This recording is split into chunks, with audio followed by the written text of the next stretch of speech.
跟住落嚟 ，Chloe 要推薦俾大家嘅係東岸嘅第2站聖 Kitts 啦。聖 Kitts 同上灣唔同嘅係遊覽方式咧有少少唔同，因為唔似上灣咁可以連成一條線一路咁樣玩落去，所以咧你要根據你嘅時間嚟揀擇下去邊度玩啦。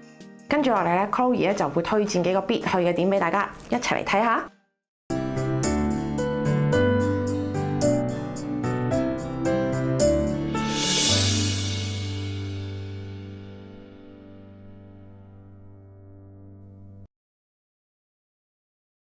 必去點第4位 Basseterre。點解 Basseterre 係必去呢？因為碼頭出嚟咧就係 Downtown Basseterre 啦。呢度完全咧就係度假嘅氣息。咁呢度咧周圍有好多特色嘅店鋪啦，地道嘅餐廳，你仲可以揀翻間餐吧坐低試下當地嘅美食，同埋試下傳說中東加勒比最出名嘅啤酒 Carry。然後你就可以去坐小巴嚟到中心廣場。Basseterre 嘅中心廣場咧有一座 Big Ben， 咁睇下呢個 Thomas Berkeley 嘅紀念碑啦。你仲可以漫步去獨立廣場嗰邊。咁喺附近咧係有一座聖公會嘅教堂嘅，教堂前面有一座鐘樓，裡面有一條好窄嘅螺旋石梯，要上到去鐘樓頂部咧都係一個好大嘅挑戰嚟㗎。但係喺上面咧可以見到聖 Kitts 嘅靚景喎，咁就乜嘢都帶翻晒啦。不過大家要注意翻，千祈唔好多手去敲嗰個鐘喎，因為咧呢個鐘係 set 好咗整點報時嘅。如果你突然間敲鐘咧，其他人就會以為有咩緊要事發生㗎啦，分分鐘嚇親人添啊！如果你撞正週末過去咧，呢度仲會有週末嘅市集添，真係會好多人好熱鬧㗎。第3位羅姆尼莊園。羅姆尼莊園咧以前係一個甘蔗嘅種植園，而令佢出名嘅咧係佢曾經嘅幾任主人喎。咁羅姆尼莊園佔地大約就係8英畝，擁有可以追溯到1600年嘅歷史喎。迄今為止，呢度有且僅有5任主人，而第1位 Sam Jefferson 2世係最出名嘅，因為咧佢係美國第3任總統 Thomas Jefferson 嘅太爺。而第2個名人咧就係羅姆尼伯爵啦。喺1834年嘅時候，羅姆尼伯爵咧違背咗英國議會嘅指示，宣布莊園裏邊嘅非洲奴隸恢復自由，成為咗聖 Kitts 第一個解放奴隸嘅地方。而今日喺莊園嘅中心焦點係一棵擁有350年歷史嘅巨大薩滿樹，直徑有24英尺，佔地1/2英畝，係一個值得打卡嘅地方。羅姆尼莊園當年咧係以種植甘蔗而出名嘅，但係而家咧就變成咗一間出名嘅蠟染企業啦。喺呢一度嘅傳統手工藝店鋪裏邊咧，當地人會展示佢哋嘅特色手藝，現場表演蠟染嘅工藝。如果有睇啱嘅話，記得帶翻屋企做紀念品啦。因為呢度嘅蠟染嘅製品同埋服裝咧，喺成個加勒比海嚟講係獨家㗎。第2位利亞穆伊加山。利亞穆伊加山咧海拔有成1156米，係聖 Kitts 嘅最高點。山頂咧有一個火山湖。由於自然環境同埋地殼運動嘅原因，火山湖曾經喺1959年嘅時候消失咗。咁後來咧喺2006年嘅時候咧又重新形成翻。有 tour guide 帶住嘅話咧，會同你講解熱帶雨林嘅植被，邊啲植物可以用嚟做藥材等等嘅有趣冷知識，仲會帶你探索過百年歷史嘅芒果樹。有啲樹仲好有趣添，敲樹幹唔同嘅位置咧就會發出唔同嘅聲音。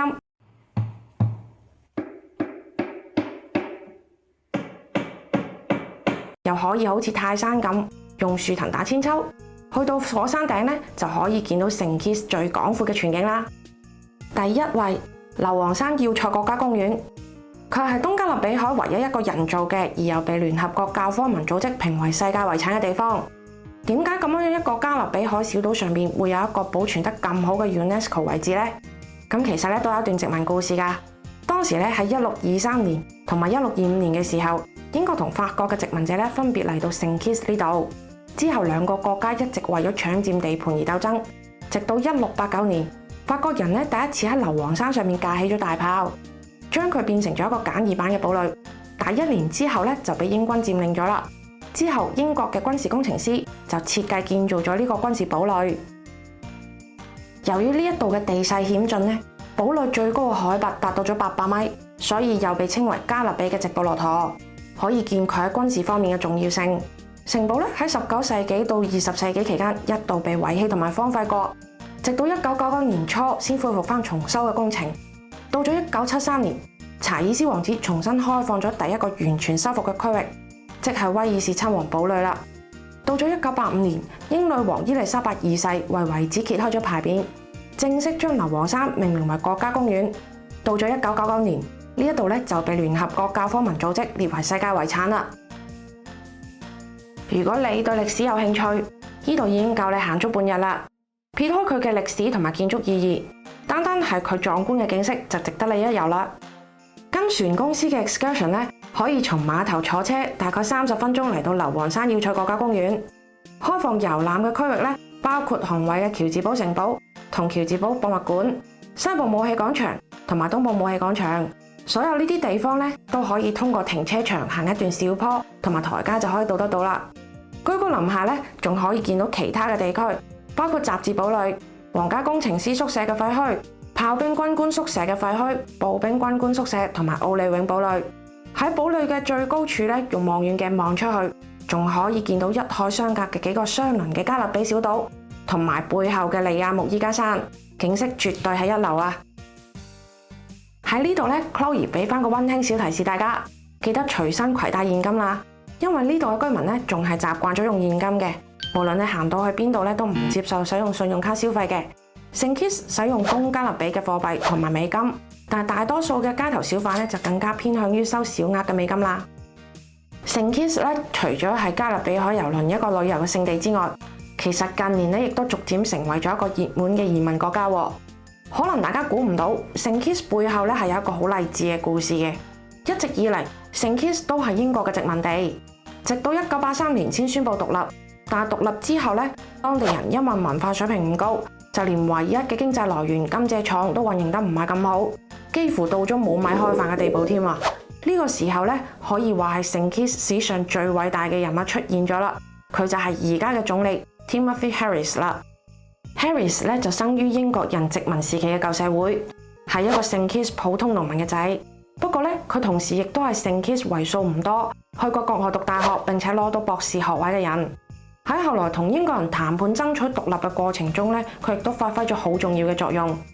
喺聖 Kitts 獨立之後嘅第3年，國家經濟岌岌可危嘅時候，佢重新設計咗聖 Kitts 嘅投資移民政策，就係無論申請嘅人咧有冇嚟過聖 Kitts 生活過，甚至係唔使嚟過聖 Kitts，只要捐15萬美金就可以攞到呢一個可以免簽130幾個國家嘅聖 Kitts 護照啦。同時，如果你將錢存喺聖 Kitts，你嘅賬戶信息咧將會被保密，而且係免繳收入稅同埋資本收益稅添。而且係為咗解決當時嘅官僚機構腐敗問題，呢個項目咧係直接由當時嘅聖 Kitts 總理親自監察嘅。喺 Harris 不斷嘅努力之下咧，聖 Kitts 從一個無人問津嘅荒島變成咗吸引投資移民最多嘅加勒比島國。短短30年嘅時間，聖 Kitts 嘅人均 GDP 翻咗10幾倍，達到咗2萬蚊美金，進入咗高收入國家嘅行列。知道咗背後呢個故事，以後大家嚟呢一度旅遊嘅時候，就可以親身咁感受下聖 Kitts 嘅變化啦。最後又嚟到 Chloe 嘅個人小評分環節啦。聖 Kitts 人民方面，由於硫磺山國家要塞公園嘅歷史遺跡豐富，的確好值得探索呢度嘅殖民故事同聖 Kitts 嘅變化，所以 Chloe 俾8分。而呢度有得爬山、睇火山湖同山頂靚景，都係唔錯嘅體驗。但係爬山就比較耗費體力啦，亦都冇乜專門嘅親子互動項目，相對其他島嘅海灘都冇咁多水上活動，而且每個景點之間都有段距離，基本上唔可以 walking tour 啦。建議跟船公司嘅 excursion 就方便好多。如果大家對東加勒比海嘅其他島感興趣，想知道更多郵輪上好玩嘅嘢，記得關注我哋啦。